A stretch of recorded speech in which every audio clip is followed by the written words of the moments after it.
everyone. In this video, we are going to see the summary and analysis of the novel Robinson Crusoe written by Daniel Defoe. Daniel Defoe was an English writer. His period was between 1660 and 1731. Now let's see the biography of Daniel Defoe. Daniel Defoe was an English writer, trader, journalist, pamphleteer and spy. His original name was Daniel Defoe. He was born in 1660 in London, England. He worked as a general merchant for some years. He married Mary Taffley and had 8 children. In 1696, he ran a tile and brick factory. During his lifetime, he produced more than 300 works. He was considered as the pioneer of business journalism and economic journalism. In 1697, he wrote a work titled An Essay Upon Projects. In 1719, he published his famous novel Robinson Crusoe. He died on 24th April 1731 in London, England. At that time, he was 70 years old. During his lifetime, Defoe was influenced by a variety of travelers' accounts. Particularly, he was inspired and influenced by the real-life adventures of Alexander Selkirk, a Scottish man. This Scottish man survived for 4 years stranded on an island, Mas Yetira, in the South Pacific. His amazing story of survival spread widely after he returned to Europe in 1711. After hearing his story, Defoe wrote this novel Robinson Crusoe. This novel is an adventure story. The setting of the novel are England, Morocco, Brazil, an uninhabited island in the Caribbean, Portugal, Spain, and France in the mid to late 17th century. The full title of the novel is The Life and Strange Surprising Adventures of Robinson Crusoe of York Mariner, who lived 8 and 20 years all alone in an uninhabited island on the coast of America near the mouth of the great river of Orinoco, having been cast on shore by shipwreck, wherein all men perished but himself, with an account how he was at last strangely delivered by pirates. Here in this picture, we see the picture of the title of the first edition of this book. Now let's see the characters of this novel. Robinson Crusoe is the protagonist and also the narrator of this novel. Zuri is a young boy. Friday is a Caribbean native, a savage.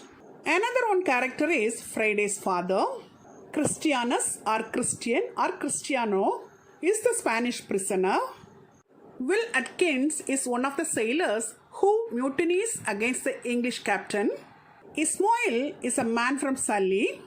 Wells is Robinson's neighbor in Brazil. He is a man of English descent. Some other characters are the Portuguese captain, the English captain, and Crusoe's nephews. Another one character is the captain of the Guinea vessel. The next one is the captain's widow. She is the wife of the Guinea vessel's captain. The next one is the shipmaster. He is the master of the first ship Robinson joins. The next one is the captain's mate. He is the English captain's mate. The next character is the guide. He is a man who guides Robinson Crusoe while journeying to England from Lisbon by land. The last character is the Turkish pirate captain. These are some of the major as well as minor characters of this novel. Now let's see the summary of the novel. In this novel, an anonymous editor introduces the account of a man's incredible adventures. The story begins with Robinson Crusoe describing his early life in York, England. He eagerly wanted to venture out to sea, but his parents urged him not to. So he left the home and joined a ship to London without telling his parents. On his way to London, he met a horrible storm and his ship sank. He was rescued by another boat. The shipmaster told Robinson to go back home, but he rejected and continued his journey. He went to London by land. There he joined a ship and started his journey to the coast of Africa. He reached Africa and it was a successful voyage to him. Then he returned to London safely with a small fortune from trading. The captain of the ship died, and so he started his second voyage to Africa with the new captain. He started his journey leaving his money in the care of the old captain's widow. On the way, his ship was taken by pirates. He was taken as a slave to the Moorish port of Sully. After 2 years, he escaped from there when he went out in a fishing boat with Ismail and a young boy Zuri. Robinson pushed Ismail overboard and sailed away with Zuri.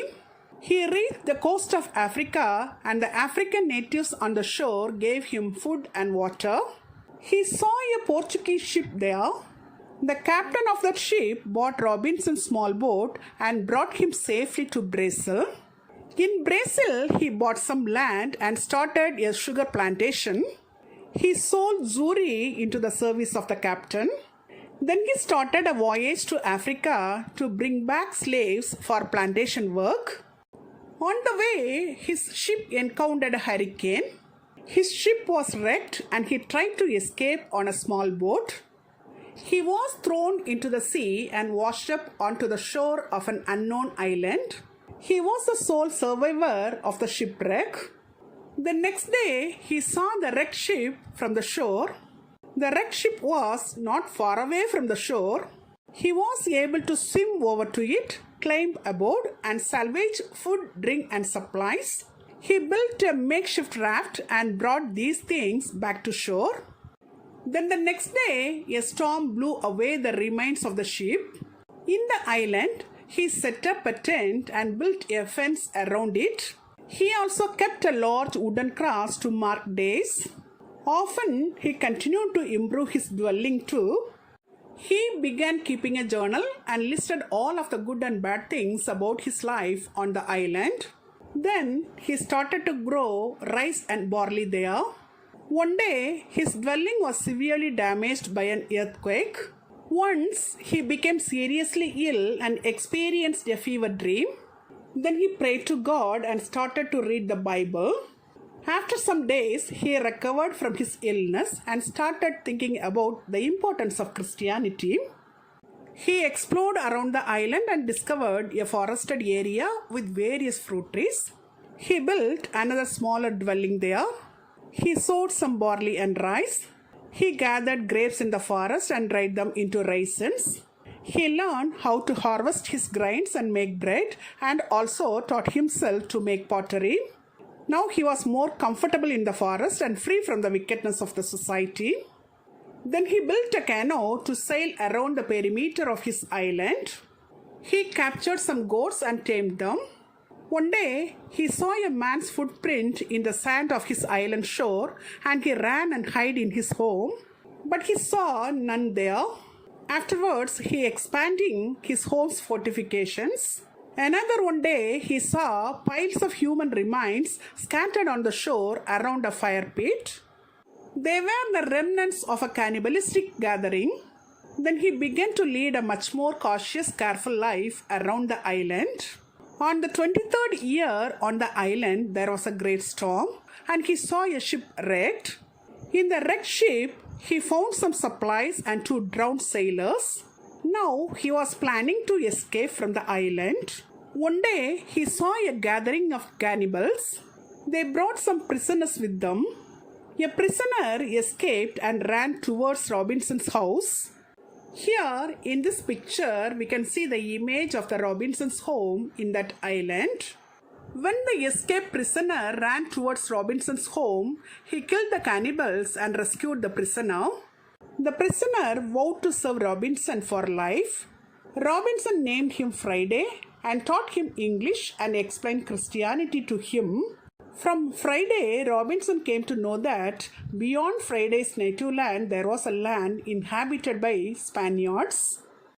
In this picture, we can see the image of Robinson teaching English and Christianity to Friday. It is the image of Robinson and Friday on the island. Friday informed Robinson that a boat of Europeans had arrived in his native land. Robinson thought that they were the survivors from the ship wrecked. Robinson asked Friday to go back to his land, but Friday refused to go back to his land without Robinson. One day, a band of cannibals arrived with a Spanish prisoner. Robinson killed the cannibals and rescued the prisoner. Then he saw another prisoner in another boat. He rescued that prisoner too. He was Friday's father. Robinson and Friday built a boat. Robinson sent Friday's father and the Spanish prisoner on this boat back to get the rest of the Spanish sailors. After that, an English ship came to the island. The sailors of the ship came ashore with 3 prisoners. Robinson rescued the prisoners. Among them, one prisoner was the captain of the English ship, who was the victim of a mutiny. The mutineers planned to leave him on this island to die. Robinson killed 2 of the mutineers and helped captain and his men to recapture the ship. With the help of Robinson, the captain and his men recaptured the ship. In this picture, we can see the image of Robinson rescuing the captain of the English ship who was the victim of a mutiny. Then Robinson left his island on the English ship. He returned to England after 35 years with Friday. He felt like a stranger back in the society. Both his parents were deceased and the family members left were 2 sisters and 2 nephews. Robinson traveled to Lisbon to find news of his plantation in Brazil. The old Portuguese captain told him that his plantation was doing well. He sent word to Brazil to have his fortune sent back to England. In this picture, we can see the image of Robinson traveling to Lisbon. He received shipments of money, sugar, gold and tobacco from his plantation. He became a very wealthy man now. He decided to journey back to England. He planned for a land journey to Paris and from Paris a short boat trip to England. He gave a large amount of his money to the loyal widow of the Portuguese captain who had looked after his money in England during his absence.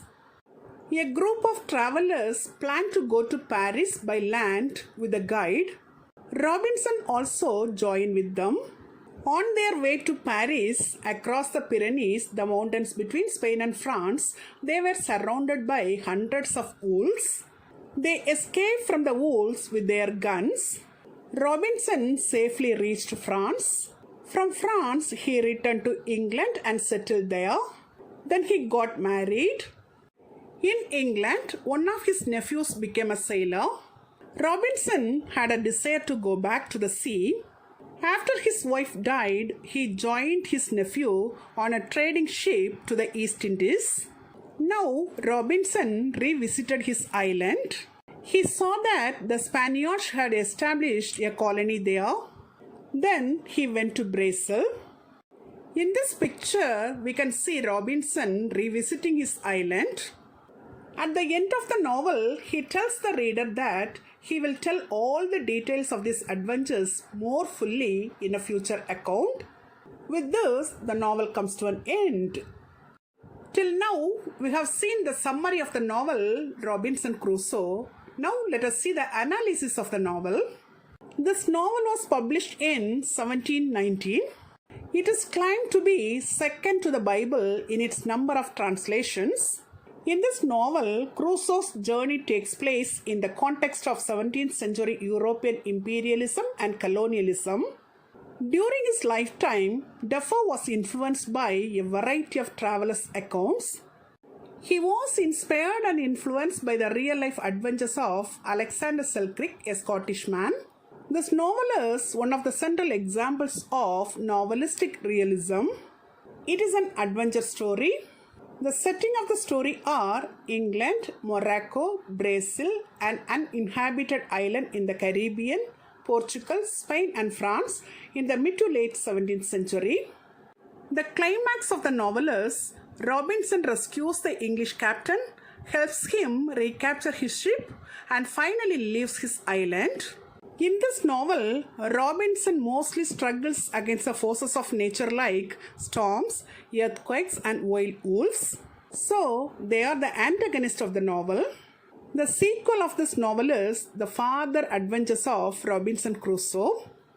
The themes of this novel are Christianity and divine providence, society, individuality and isolation, advice, mistakes and hindsight, contentment versus desire and ambition, and strangers, savages, and the unknown. Till now, in this video, we have seen the summary and analysis of the novel Robinson Crusoe, written by Daniel Defoe in an elaborate manner. Hope you would have understood it very clearly. Thank you for listening. For more videos on English language and literature, subscribe and watch our YouTube channel English Language Waves.